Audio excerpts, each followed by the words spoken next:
Hi there, this is Shahbaz Alam Badal. Welcomes you all on Shahbaz Fast English. And in continuation of the teaching of lesson that is model, this time I want to discuss shall versus will. shall और will model हैं, आपको पता ही है। और shall और will आज modern grammar में interchangeable हैं। मॉडर्न ग्रामर में या कॉलिक्वल इंग्लिश में शैल और विल क्या है, दोनों एक ही चीज़ माना जाता है, दोनों एक है।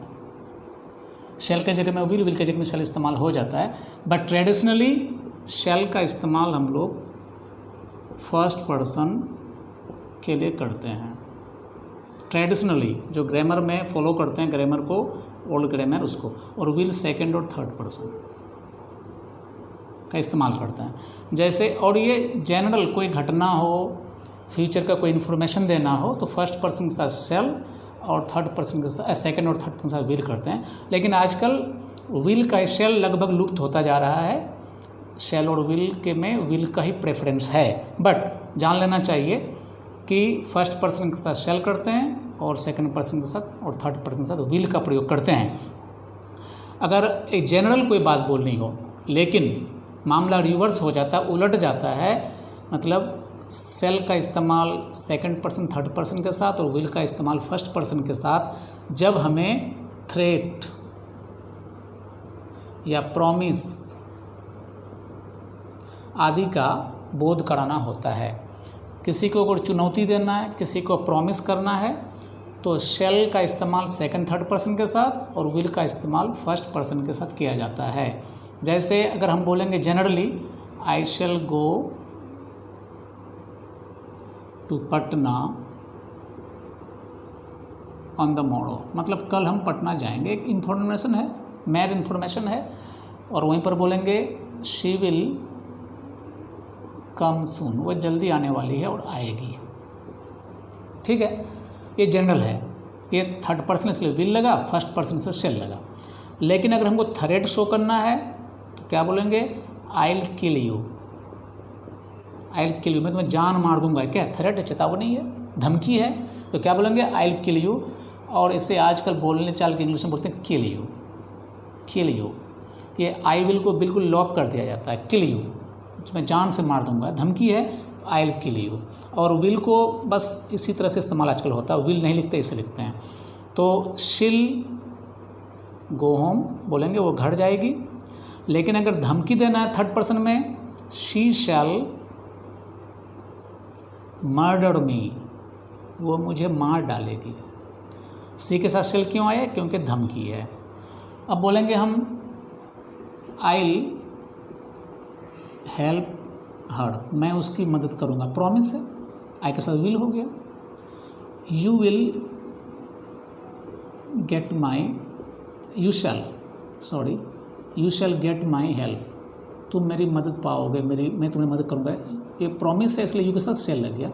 तो ये बातें क्या थी कि जनरल बातें हैं कि शैल के साथ फर्स्ट पर्सन के साथ शैल लगता है और सेकंड पर्सन के साथ और थर्ड पर्सन के साथ विल लगता है ट्रेडिशनल ग्रामर में।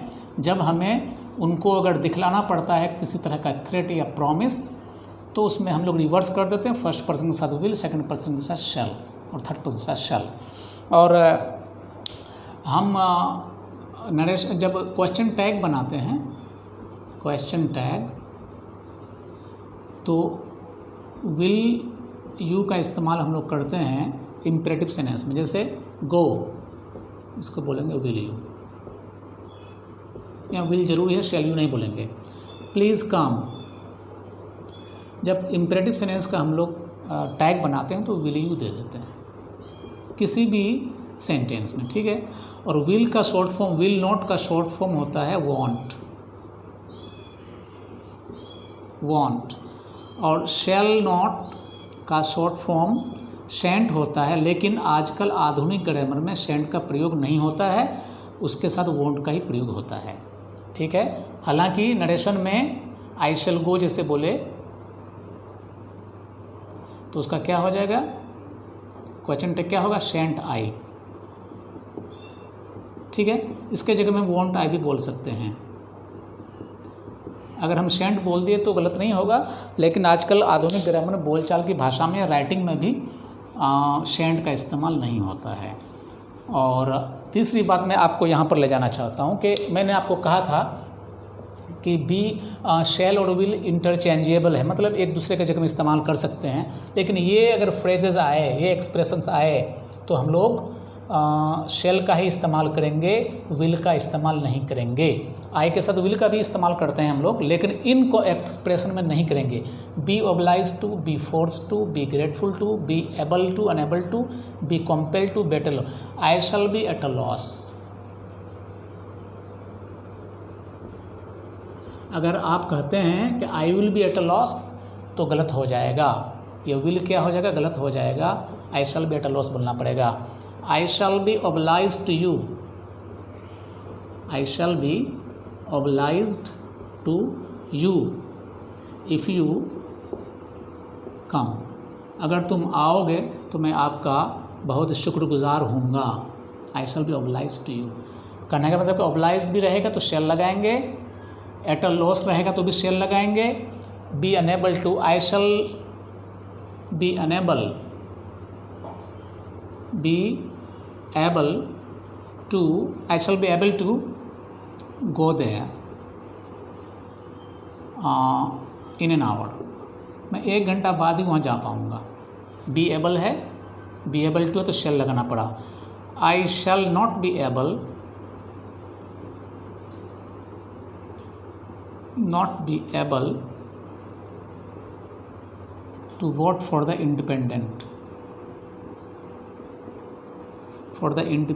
candidate। मैं इंडिपेंडेंट कैंडिडेट को वोट नहीं दे पाऊंगा। ऐसा तो शैल, यहाँ पर विल देंगे तो गलत हो जाएगा।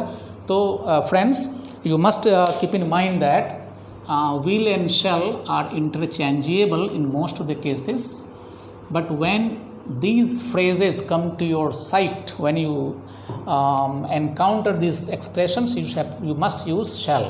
And one more expression, shall I come with you?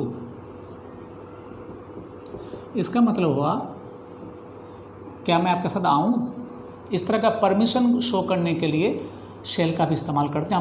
may I come with you, क्या मैं आपके साथ आ सकता हूँ, can I come with you, क्या मैं आपके साथ आ सकता हूँ।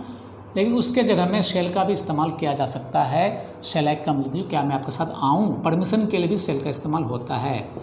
और कोई ऑर्डर देना हो, ऑर्डर ऑफिस का कोई ऑर्डर अगर रहता है तो हम लोग शैल का इस्तेमाल करते हैं।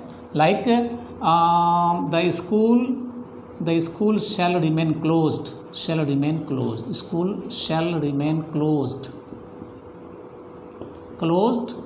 From this to that date. Official कोई ऑर्डर होता है, इंस्ट्रक्शन होता है, नोटिस होती है, तो विल के जगह में शैल का इस्तेमाल करते हैं। That's it, thank you very much. I will be waiting for feedback. Thank you.